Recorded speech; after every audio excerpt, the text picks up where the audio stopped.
Hi, my name's Yanni. I'm an Aboriginal peer support worker at Headspace Adelaide. I'd like to acknowledge that the land we operate from and are meeting on right now is the land of the Kaurna people.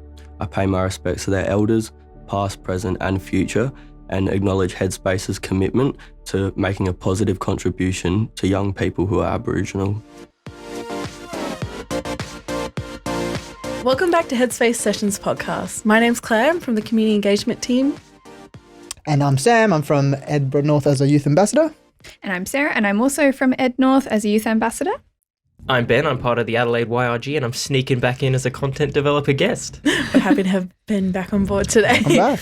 And today we're talking about healthy habits and how you keep a healthy headspace through your healthy habits. You know, just like a car and other things in life that you try and keep well maintained, they run best when you look after them, funny enough. So how do you guys keep a healthy headspace? Yeah, well, for me, at least for recent times, I've been going to the gym more, I've been sleeping more, I've been eating a bit more. And when I'm not studying, I always do try to decompress. Like even, I think, you know, playing games sometimes is can get a bit mentally taxing. So I do try to like just lie in bed and just be like, okay, time to, you know, wind down a little bit. I don't know, what do you guys? Well, for me, I am one of those people that hates routine. I cannot get myself into a routine and stick to it because then I like drive myself nuts thinking like, my every day is the same. So for me, I really struggle to set habits, but I really think that exercise for me is probably the most, cathartic thing that I could do because I also want to stick to a healthy diet. I can't really do that unless I'm exercising because I feel like if I'm, eat some junk food, then I'm undoing all that work and I sort of need to have the incentive to not eat the junk food. So for me, those two things sort of go hand in hand and that's when I'm feeling best. That's when I'm feeling, the least anxious, the least prone to feeling down as well. So yeah, for me, it's about, I guess, putting good things in and burning energy and that's probably my favourite. For me with exercise as well, it was kind of changing the concept of what exercise was for me to help me keep a healthy headspace. Like it doesn't just have to be going to the gym, and for some people that's amazing, that really works in their routine, but it's like what other forms of exercise or movement can you kind of like fit into your day, or walking to the shops rather than driving and trying to fit in exercise when you can, or like having a dance party with your mates is like equally exercising. Dancing's more back in our lives. I've realised that how much exercise that is I missed for me. it so much. I think I'd like that point actually because for me it has been about changing the way I perceive exercise, and so rather than seeing it as a necessity and something that's a chore, seeing it as something that makes me feel good. It took a while to reframe it in that way, but trying to see it as a positive that is good for me is actually a lot harder than I thought it would be. So, but that's really helped. I get you. I've been trying to really like sort of reach out and socialize with my friends because I think, for me, sometimes if I spend too much time like just with myself, I get into my own head a bit and I like psych myself out. So like having that period to have that sort of like normalization of things because you're just chatting with other people and like, enjoying something with your friends. I think that really helps yourself, and it also probably has the added benefit of helping them out as well. So I've been really trying to adjust to have like more frequent sort of catch-ups with my mates and like having, checking in with them just to make sure they're doing all right. Exactly. I do. I definitely have picked that up as like in-person mates is very good for me, at least personally. Especially like now that we can see what we've been missing out on a little bit, it makes you a bit more appreciative. But also like being social is really good for overall well-being. And I think there was a study done on older Australians who I think it was found that life expectancies were a little longer when they were more socially involved in their communities and in their peers. So yeah, it's definitely an important thing for our overall health and well-being, which is not surprising. I guess it's common sense, but it's good to have that evidence to sort of say that that's the way to do it. And it's definitely forming those habits with your friends, like that might help you stick to some of that social connection as well. Like with my friends recently, with some of the Star Wars series coming out, like Kenobi, we'd started making like a Wednesday night we'd all come together, hang out at someone's house, watch the most recent episode, and kind of emulate that experience of when things used to come out weekly and enjoy, and then you kind of discuss the show, but you also have a chance to sort of touch base about your week. And it's been a while since I'd done anything like that. And I didn't realize how valuable that was until I think it was last Wednesday or something. There was an episode, so we didn't do it. And I was like, man, something's missing from my week. Yeah. Oh, that's really nice. And trying to form that connection that way. And so I think I'll try and redevelop that habit with them and try and, pick a new show and something and kind of do something weekly with them. It's been really, really awesome. Yeah. Yeah, that's good. It's good to have something to rely on as well socially, a regular thing. It's good. Yeah, well, I mean, like going back, because you guys spoke like trying to like take away the routine, but I found like getting that routine is really, because I used to be a very like blasé kind of person, but I realized like I get really stressed if there's no routine. Like I go, oh damn, like I haven't done anything. I feel like I haven't done anything if I don't have anything to tick off. And like, so what I did was, I was lucky enough to get a personal trainer. They were able to essentially, because I'm not great at setting my own stuff. And I even told this to my PT, and he was like, "You're a perfect client," because I said, I don't like thinking. I just like sort of doing. Yeah. So if someone tells me to do something, I'll be like, okay, yeah, cool. It's like it's on my radar now. I just do it. Yeah. And he was like, yeah, that's perfect, because that means that you'll just do it and you won't complain about it. You always can be like, oh, but at the end of the day, you're gonna get it done. And I have it. So I was like, I've sort of taken that burden of like knowing what to do off me, and I was a bit, it can be a bit, but I don't like the mentally taxing. Like it gets really stressful, like trying to figure out and plan all these things. So I already have to plan my day with a lot of other stuff when it comes to like uni and work, and like I want one part of my life to be like not under my control, just so I can just do it and not have to think about doing it, and that's take the load off a little bit. Yeah, it's like I don't have to think about it. I just need to like fit it in my day, and that's it. Like at least I know what I'm doing. And then like another thing is that when I was at the gym back before I got my personal trainer, I was just sort of working out, and I was like, oh damn, I'm not really seeing any results. And it's because I was like, not that I wasn't doing the wrong exercise, but I just wasn't like, I didn't understand how the body works. And stuff. Yeah. Like, you can do as much research online as you can, but like you really need to spend a lot of time doing that research to actually understand what you need to do at one time. And now that I've been going, I've been seeing like it's actually been helpful, and it's like, oh wow, it's like this is sort of working like for me. It's like good. Yeah, on that, there's like a whole field dedicated to it. Like people get diplomas, degrees in exercise physiology and stuff, and it's like they have to learn for years to implement like an effective exercise regime. You can do it from home. You can like look on YouTube and watch somebody else do it, sure, but like tapping into that expertise, you can't be expected to do that on your own. So good on you for getting a PT, because that removes that barrier to doing it, and you've actually set that healthy habit. Yeah, it's great. Exactly. Yeah. I said the thing. Perfect. Roll credits, guys. Come on.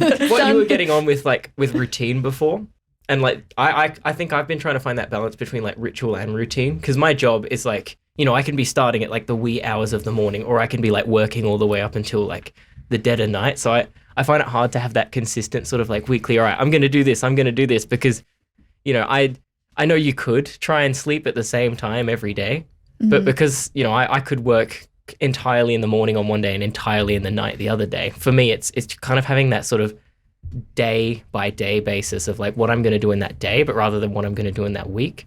How do you manage to sleep with a schedule like that then? Yeah, that's Is that a healthy habit you formed? I've tried to kind of adjust it, because I did initially start out when I started my job just doing like, all right, I'm going to go to bed at this time and wake up at this time, and it never worked. Yeah.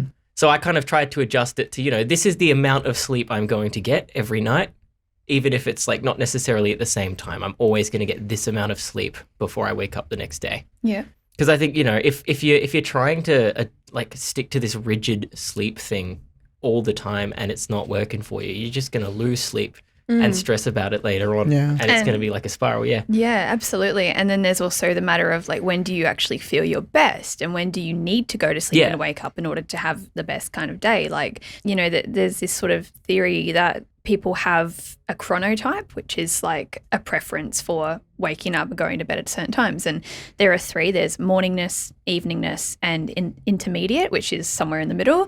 Most people, I think, are intermediate. But then there's those extreme morning and evening types. And really, it's interesting because society is so geared towards morning types. We go to work, we go to school super early, commitments early, appointments early. Not much happens during the night, right? Yeah. But I'm an evening type. I definitely feel the best from like 5 p.m. to like 10 p.m. And so that's when I like do my best work, which is kind of a problem given that work is 9 till 5. Yeah. And I'm like so tired until like 10 a.m. I think it's important to understand where you sit on that spectrum and where where your preferences are, because, if you're trying to squeeze lots of stuff in the morning and you're just so tired, maybe that's not the optimal way to do your routine. And then there's also the matter of thinking about people who are evening typed. Are they going to be prone to caffeine, substance use? Are they going to be prone to depression because they're not fitting into this morning type world around them? So it's a really big problem. And that's, I guess, a thing that can really hinder your implementation of healthy habits, because maybe you're not actually like doing the right thing for your body during the day. So it's important to understand that for yourself before you try and work out, your bedtime and your wake time and stuff. But absolutely, you can't have a rigid schedule because it's just impossible. But trying to just do the right thing by you is super important in that respect. And being consistent with those times, like you said, you just kind of aim for a time period that you're going to go to sleep and get that much sleep. I think is still equally as beneficial to you, because then your body knows what it's in for. Like it's still getting a decent amount of sleep no matter what. You need sleep, absolutely. Yeah. Well, I found for me, like, I was like, oh, I don't know if this is going to work, but I'm going to try it out because I already feel kind of dodgy. So what's the harm? And then I started feeling like so much better when I did it. But I think, it's still important to note, like, that worked for me. But I think I'm also more of like an evening type person. So I think that's probably why that system sort of works a bit better for me. Yeah. But I don't necessarily think I'd be like, do this, because it could be that someone else is a completely different type of sleeper to me. And they're like, how do you live like this, man? Like, That's right. It's like, it's that awkward thing around, I need to get up at 7 a.m, but I'd rather get up at 9 a.m. and that's when I feel the best waking up, and trying to work around that. And I guess work these days is really good because it's flexible. A lot of jobs you can work from home, but not all. Yeah, those are, I guess, maybe the optimal sorts of arrangements for people who have like extreme preferences in either direction. But it's hard. Do you find it hard to get sleep, Sam, or do you kind of because you've talked about this quite structured life, do you find it's Well, that's it's like one thing that I structured? don't structure is my sleep. Like I know a lot of people do like, okay, time to bed now, but it's more like, look, after around 10 to 11, I'll be like, oh, I'm a bit sleepy. I'm a bit tired. I do have been for the last couple of, like maybe a month or two, have been working like from, 10 in the morning to 6, 7 in the evening. So it's like long days. I'm on the road. I will get really tired at like 8. But I normally go to bed around just before, like between 11 and 12. Like I say like 11:30 is when I'll put my phone down and then maybe turn the lights off and then just be like, let's see if I can get to sleep. And even if I don't get to sleep straight away, because some nights I don't, some nights I do, some nights I'll, wake up in the middle. But what's going on? Where am I? It's like wake up in the sky. Anyway, sorry, I digress. So it's really just because I really like the like morning wake up, go back to sleep for another 2 hours kind of thing. So what I do is I set an alarm at 7 because that's a really annoying time to wake up. Set an alarm, and because I used to have to do it for my old job where I started at 8, so I had to wake up at 7 to leave the house. And then obviously I've left and I got a new job, but I don't need to wake up at 7 anymore. But I do that because I'll turn off my alarm, and my alarm is like, so my phone alarm is on the other side of my room, so it forced me to get up, get my phone, turn it off. But what I'll do is I'll bring my phone with me. I have another alarm, at 9, and then I'll have that alarm next to me. So at least I have like 2 hours of like the best sleep I'll ever get for the day. And then that's every day. And it's great because it just means like I don't start work until 10 mostly. So if I have to wake up at 9, I have that 2 hours of like sleep that I've like the most. You could appreciate. Yeah. Yes. And then and then so I wake up, good. and then because I've already like sort of woken up once, I'm like not super tired at the time that I need to be up, and it just helps me like be awake at at 9 at 9:30. I'll be like, oh cool, I'm out of bed now, I'm able to walk. But if I go to bed a bit later, it's a bit harder. But I'm like the other end of the thing. When I wake up, I've got like 2 alarms 5 minutes apart. One's like the wake up alarm, and the other's like you need to be in the shower alarm. But for me, like the actual getting to sleep part, I have this whole routine for where like my morning routine's like really nice and condensed, and I can do it without any problems. But the evening routine, I'm like, sometimes I'll be there for like 3 hours lying in bed. I'm like, I can't sleep. There. So I've got this like whole like winding down routine I do before I get to bed to get my body sort of associating, all right, it's sleepy time now. Because obviously, sorry. No, you're okay. I was just going to say I'm definitely the same with my sleep I notice when it's bad, if that makes sense. Like, 'cause you don't realize when it's good, for me anyway, with sleep. And so that when you're kind of going through a rough patch of like not being able to fall asleep at night, or really vivid dreams, or waking up and feeling like you haven't really slept, I'm like, what have I done differently? It's like when you get a blocked nose and you're like, I didn't realize how good I had it. Yeah, it's you take it absolutely for that granted. feeling. It's like, why does everything taste so bad? It's like, oh. So just try to be more appreciative of my good sleep when I get it now as well. Absolutely. Because it's like, you know, a lot of people at some point are affected by insomnia and, you know, other life events that make it harder to fall asleep. And yeah, that's right. Appreciating it while you've got it is an awesome way to just like enjoy the healthy habit that you've got of sleeping. But yeah, that's the thing, is it's like, there's so much that can affect our sleep. And I also wanted to like touch on blue light and like how we all sort of use our phones before bed, and we lie there in bed and we get this flash of blue light, and that delays our sleep. It can make us feel less sleepy when it's time to go to sleep. And so, you know, putting that phone down and having a bit of time between putting it down and trying to go to sleep is good. Doing something that's not, you know, illuminated by a big screen is usually, you know, a good strategy. But isn't it just crazy how much we all use our phones and before bed? And or have you like the blue light filters? Like those things are a bit of a game changer. I mean, my phone auto puts it on at 10 o'clock at So night. I set mine up. My PC also has like, it turns it into like a warm light, and I also in my room I have my like down light. I mean, it's more of just like a light bulb, but you know, it hangs on the ceiling, so I call it down light. Anyway, it's LED controlled, like Wi-Fi controlled one, so I can set it between. Well, I can set it to colors, but you know, that's for if I want to have some fun. You know, if, I want to have a party in my room, or just make it multicolor. But you know, normally I'll set it between cold or warm. So cold is when I'm trying to study, and then I'll set it to warm, and it goes from like really cold, like you know, basically white, to like you know, sort of beige, Nice, sort of orangey-ish type color. colour, Yeah, exactly. And that also, and then I can set the brightness level as well. Bright like that. Yeah, I can set the brightness as well, so I can make it really bright if I really need to be like focused. And then what I'll do is I'll set it to really warm and then really dim, like this. And so that, and then this just makes it really easy to just like this is literally what my room looks like at 11:30. This is the same color. already. Ready for bed. And that's how I can do it. And because I control all from my, I mean, like you said, like we use our phone so much, I can control it from my phone. And I can even turn it off on my phone, but I actually don't like doing that because I'm a bit paranoid, you know, it's fire safety. So I just, part of my routine is also getting up out of bed, flicking the light switch off, and then getting into bed. So that's like, that's awesome. time to sleep is when I've. It's a really good routine to have. That's awesome. I've got this kind of wacky strategy I use where after a certain amount of time before it's like sleep time, I stop checking what the time actually is.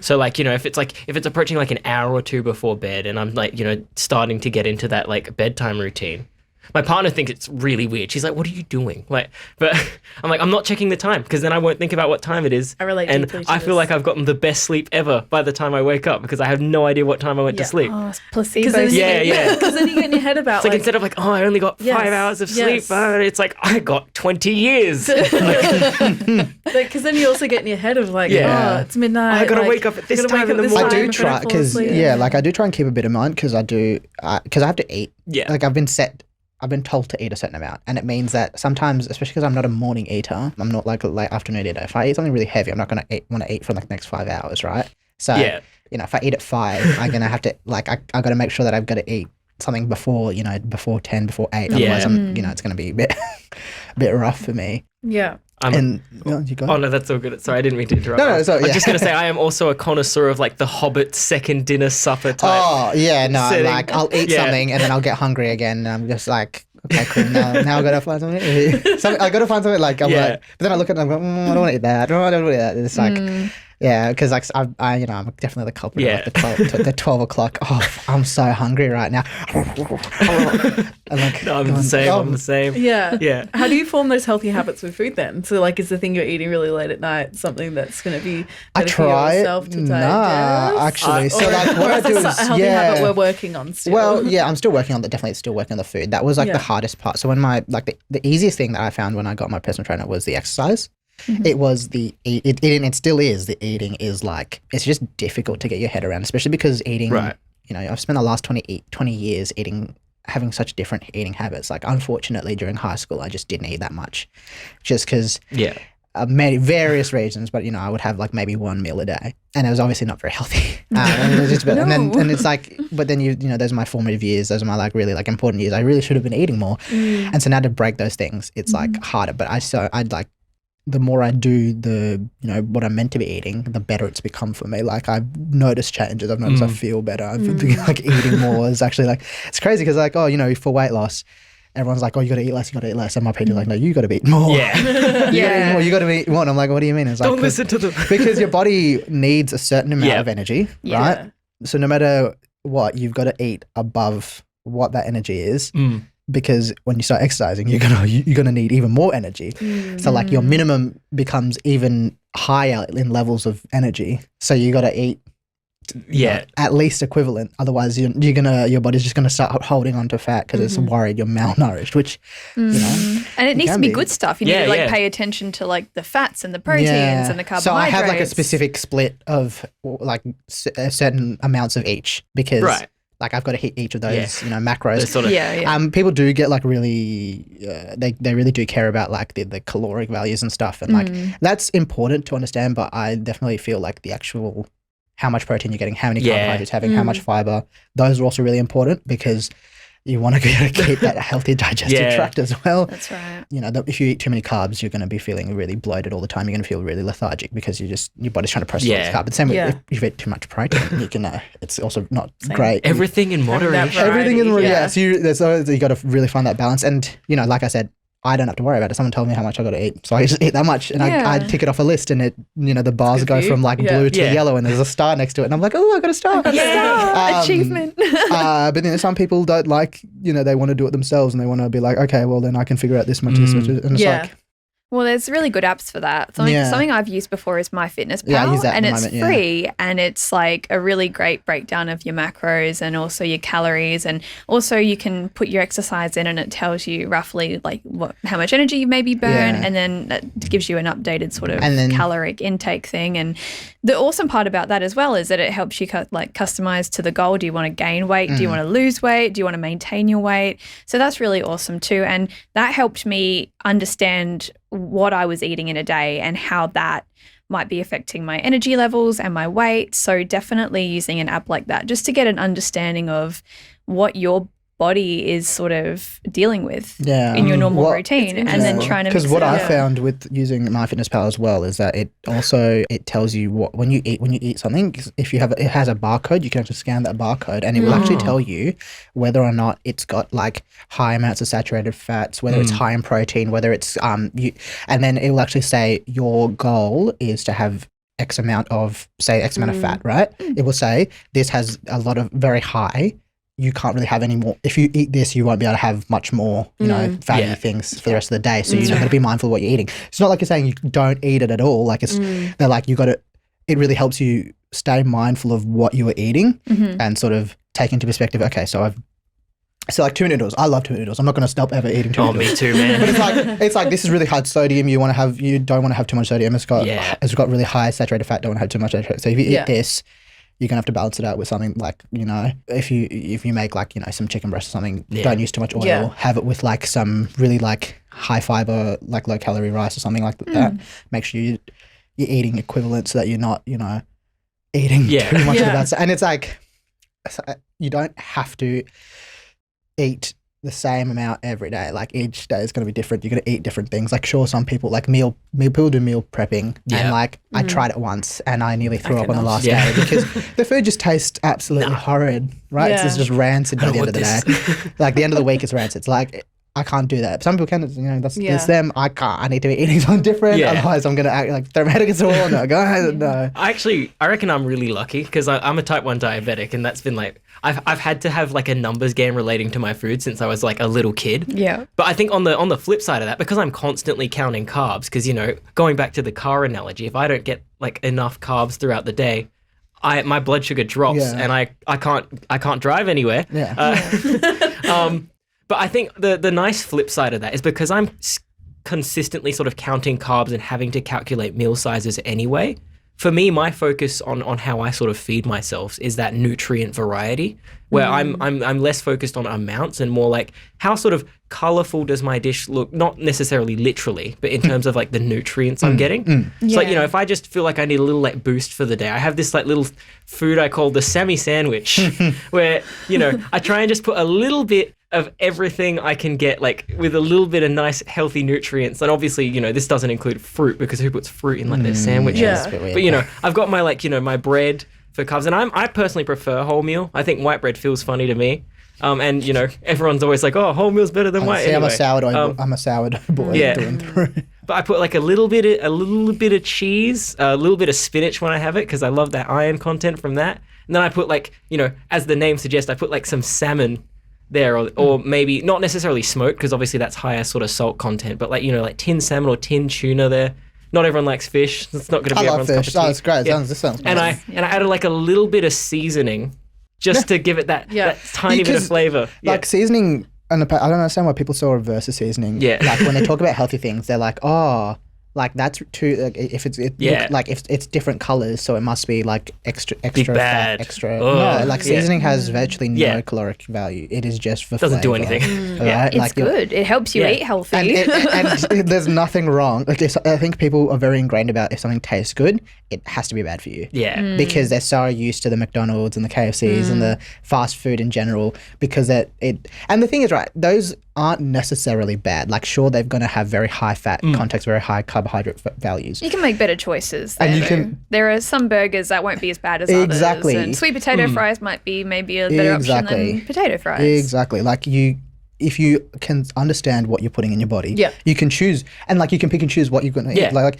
you know, you could have chicken nuggets, be like, all right, well, if I have 6 chicken nuggets, it's going to be a bit, in that, pie chart, it's going to cut out a lot of, Yeah. at least it's not as much as if I had a full meal with fries and a burger and a Coke, that's going to take up a lot more. But if I just had 6 chicken nuggets, I've tickled that, Nuggies.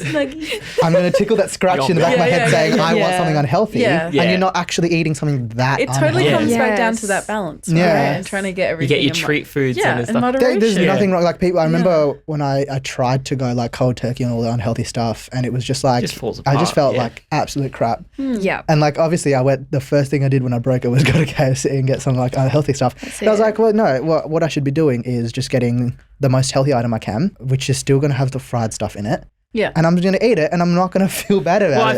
I feel like a good way to almost think about it is like, would you ever like feed your pet while never giving them any sort of treat ever? Like, would you just Exactly. give them their like kibble or their like wet food and that's it? Because I'd feel like horrible if I did that. Oh, It's like, no, you know, you like gotta give the them same the thing doggy every biscuit, day you because know? it's nutritious Yeah. and delicious, but it's like it's not the treat because the treat's like, oh my gosh, yeah. Yeah, exactly. It's just like something that just makes you feel happy. Yeah. And, cravings and stuff is something I've always struggled with because if I want something, I'm going to get it. You know what I mean? That's If I want a fine. pizza, Yeah, yeah. I'm just going to It's go get happening. one. Absolutely. It's happening. It's really hard for me to sort of break that. But like I've found that finding like healthy alternatives is the way to go for me. Like having that craving and going like, okay, well, I'm not going to like completely go without because YOLO, but I'm definitely going to not be really like gross about it and just Yeah. go all out and be ridiculously unhealthy. These 150 But chicken what I- nuggies. Yeah, 150 chicken nuggets, please.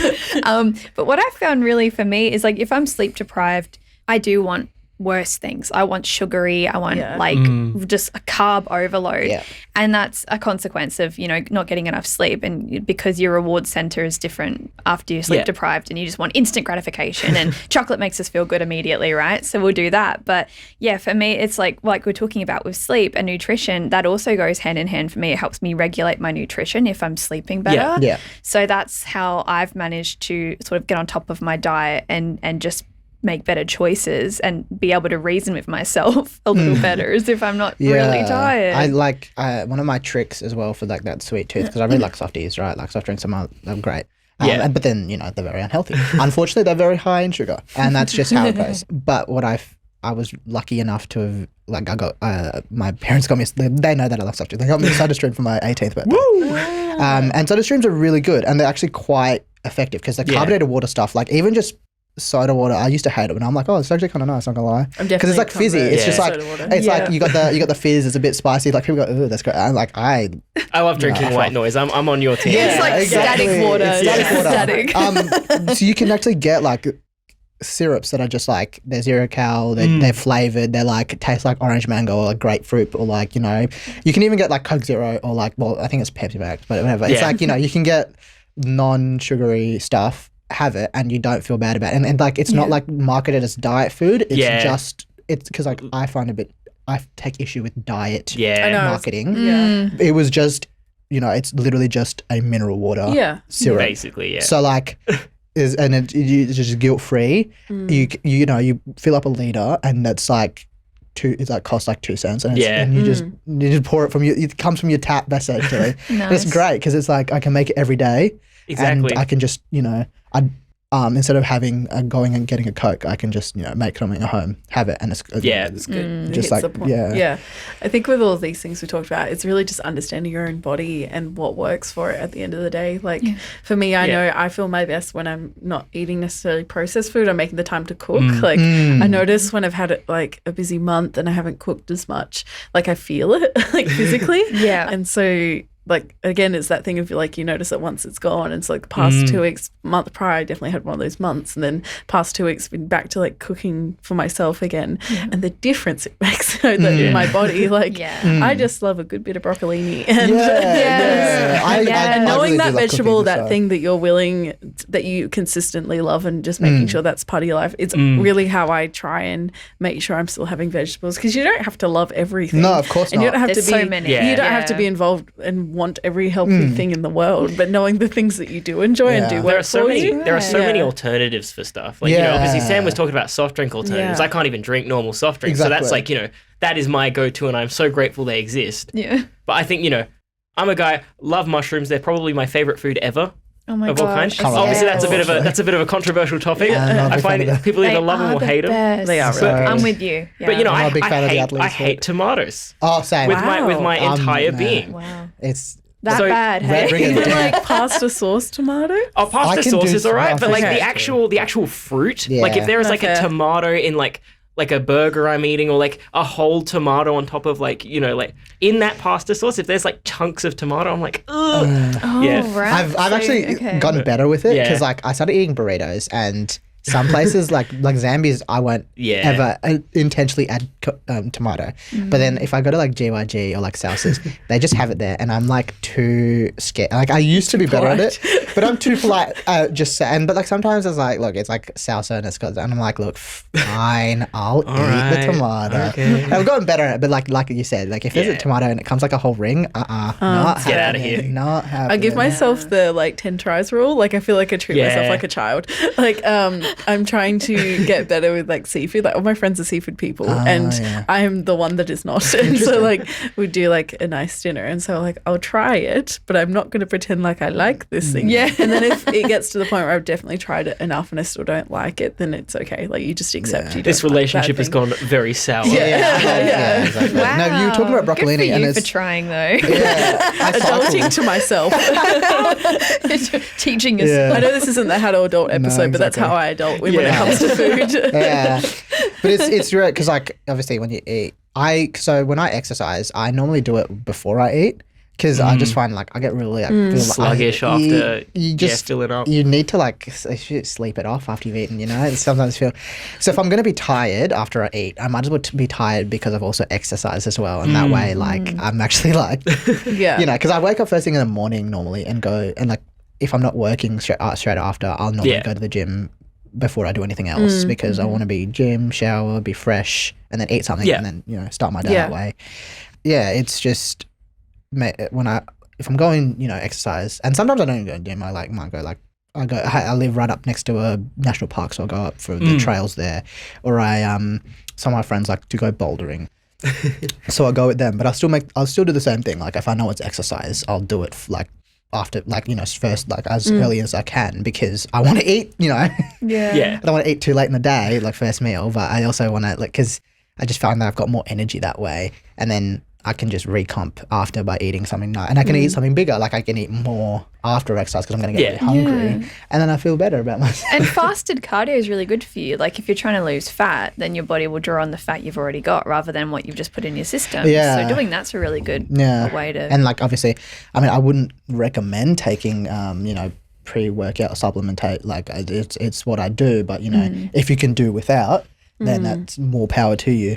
I'm just if I'm first thing in the morning, I'm also going to be a bit grumpy. I'm going to have like a lot, not as much, willingness to do something. So I'm just going to need a bit of a kick in the behind to get myself going, and that's what I use that for. But before I was, doing all that stuff, it was really like my favorite thing to do. And it still is like one of my most favorite things, especially in the like spring, sort of just like late August, early September when it stops raining a lot, and it's doing those like nature hikes and stuff. Because you've got beautiful blue skies.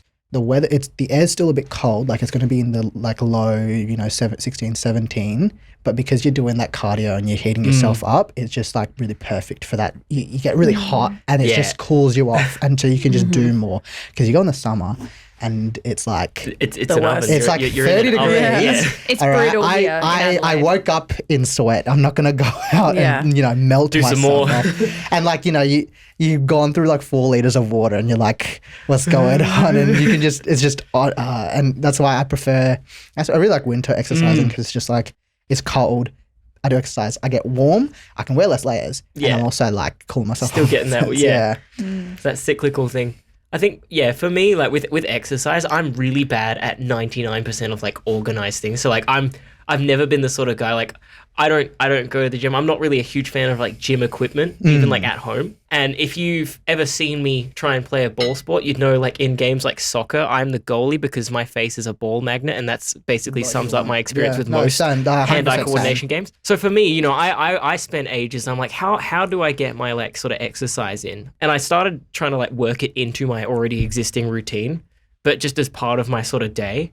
So when I catch public transport, perhaps, I check the time, and if I can actually just walk home in a little bit of a longer time, I'll just walk instead of catching a bus, because A, I don't have to wait for the bus. B, I'm walking, I'm getting that good exercise, and usually I like head off and meander and explore, so I end up spending like way longer out there than perhaps, I originally intended. But, I think you just get those like tunes, like good vibes. Yeah, no, I love it. Yeah. It's good me time as well. It's good Exactly. like It's downtime. introspective, That's the main thing. If I'm not listening to music, it's not exercise. I'll tell you right now. Like I can't. Goes hand in hand. I cannot. I don't like. And I probably it's like I've just like psychologically done it to myself because I used to. Yeah, Pavlov dog. But it's like I listen to music. I listen to some. Even it doesn't even have to be like pumpy tunes. It can, I have a chill mix and I exercise to like like Olivia Rodrigo's playing and I'm like doing like a bench press. Lo-fi Like, hip hop beats to exhaust yourself too. As long as I've got my earphones in and I'm listening to music, I am down to do some walking. It's just like my mind isn't concentrating on me doing the exercise; it's concentrating on the music. And so like I'll end up from point A to point B. It'll be like 20 minutes, but I just didn't feel it because I've been just having like I've just been bopping out. I think it's really good to do that exercise outside to an extent. I mean, gyms are great and home gyms. I've got a home gym and that's really awesome and it helps me a lot. But I think that there's just something about going for a walk and like putting headphones in or going for a hike or going for a run or whatever you like doing and getting that vitamin D, because vitamin D makes us feel happier. And it's also really easy to become like deficient in vitamin D, and that can really like mess you up for months. So doing that, going outside, getting some sun, even just like doing some stretches in the backyard after a workout even is just a good way to get a little bit more vitamin D, and that makes us feel a little bit better. And that's something I like doing, and it's another habit that I've tried to form. On the subject of exercise, my sort of walking strategy, I reckon that popped up sort of when I was in sort of earlier high school, because I started having like anxiety problems, and the sort of what I did to get out of that was like exposure therapy to just being outside around people, and that sort of naturally segued into my really long walks because I was trying to expose myself to being outside and around other people all the time. But I think, if I'd perhaps had the knowledge now that the knowledge back then that I do now, I think, it would have helped me handle that situation a lot better anyway as well, just on top of that. Yeah. Because it was good to develop it as a result of that. But, obviously retrospective is 2020. It's cool that you were able to do that for yourself, figure out a way to sort of overcome some of those challenges. It's great. And kind of understanding your coping mechanisms exactly. of what can then help you in the future. Yeah. Like I think recently for me, unfortunately, I went through kind of really tough time the past couple of months. Yeah. And so it was really interesting for me to see how I cope and what kind of healthy habits stay and what go, and kind of being okay with that, because it's not always like everything's going to stay in place and you're going to be perfect habit, like in these perfect habits all the time, particularly when you're going through a bit of a rough patch. For me, it was that walking, but also just getting out of the house and trying to like shake up your day and make sure you had commitments with friends and people in your life to have that support. Because I also like every time I go through like a rough patch, my first thing, because I don't normally drink that much, but the first thing I'll do is to make sure that I don't, like, even if I'm going to a social event, I don't drink. I just like I already don't. I'm not a huge fan of it in the first place.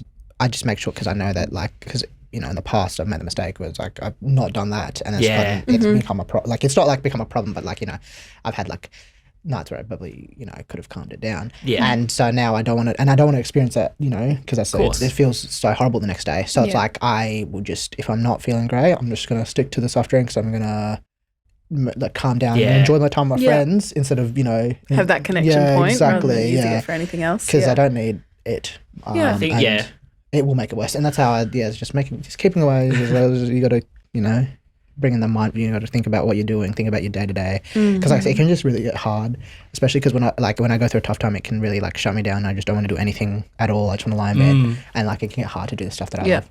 Yeah, I really sort of fall into the whole binge eating or being lazy, playing video games, not moving much. And I think that exercising, at least trying to exercise once a day during like periods where you're feeling a bit down or a bit upset or a bit anxious is really useful to just pull yourself out of that, get into a more of a self-improvement mindset and just escape from the usual things you fall into when you're going through that. So exercising, eating well, sleeping, all that stuff is really important to maintain, especially when things are just not great during right lockdown now. because I think we might have talked this earlier in the season, but I was going through a tough time. I was literally stuck at home for months on end, and then when uni didn't come back, because both semesters of uni were online, so I had even less of a reason to go outside even after lockdown lifted.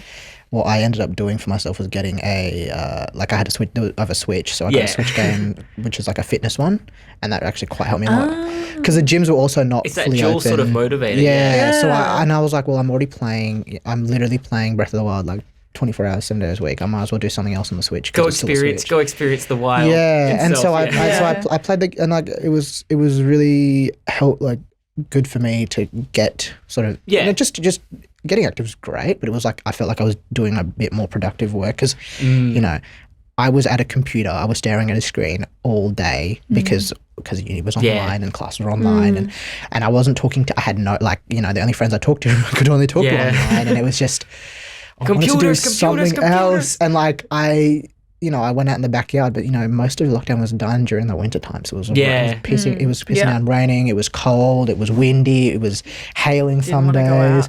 We got hoodies. Like what was the reason for me to not? It was really just about like separating myself from the situation that I was in, just going, okay, what can I do? Making sure it doesn't like become something bigger. I don't want to make this a huge problem, but like it was really about being aware that I wasn't okay. And sort of started noticing and putting things in place. You sort of started noticing what was like picking up when things weren't going wrong. But I think one thing I was really bad at as a kid, like my parents are wonderful people, super supportive, love me to bits. But the issue was when our standard was like, are you dying? Otherwise you can go to school, you can do this. Unless you're like physically debilitated, you can't do this. And I think that got me into the habit with my mental health of being like, is it a disaster? And if it's not a disaster, then I don't do anything about it, sort of thing. But obviously that's a really important thing to know, because if you let it snowball, that means you're going to have to like rebuild your sort of positive, healthy habits from scratch almost, rather than if you're like, oh, I think I'm starting to notice this is a bit off, and like maybe if I adjust this or do this, I can sort of proactively help myself to not fall into that sort of disastrous position, and instead, just kind of get through that tough period and get back to those healthy sort of routinely habits and living normally. Absolutely. Yeah. Self-care. That's the moral of the story of today's whole episode is That's self-care. a perfect way to wrap it up, I think. Yeah. I think encourage everyone listening as well to think about what are your healthy habits and what maybe slipped during a tough time, and what are some things that you can put in place to help you when tough times happen, to make sure you keep up to date or keep on top of some of those healthy habits. You know, you want to, like a car, maintain it and keep it going. That's right. Remember what Dom Toretto says. Family is the most important thing. Yeah. And on that note, if you want any extra information or resources about this episode, you can head to headspace.org.au. Otherwise, thank you so much for joining us. Thank you. Thank you. Bye-bye.